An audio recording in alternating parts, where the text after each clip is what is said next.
Hello everyone, welcome back to our channel. In this video, I will show you how to download Cash App statements, which is super easy. So the best method is try on your computer.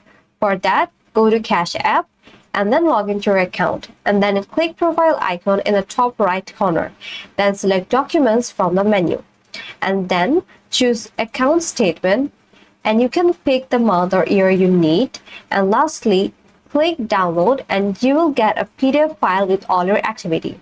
This is the official and the best version, which is perfect for taxes, business and personal records.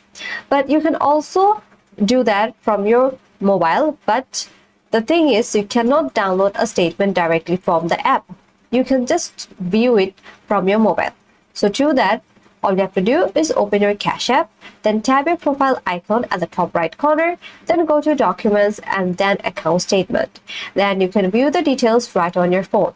If needed, take a screenshot to save it. Use this for a quick look, but use the desktop version if you need a real PDF copy. So what does the statement shows?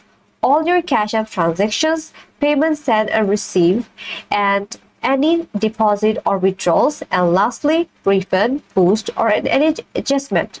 And that's it. Now you can easily track your spending, print your history and use it for proof of income, and all from your Cash App account. I hope this video helped you. If you like this video, then don't forget to subscribe. Thanks for watching and I will see you in my next video.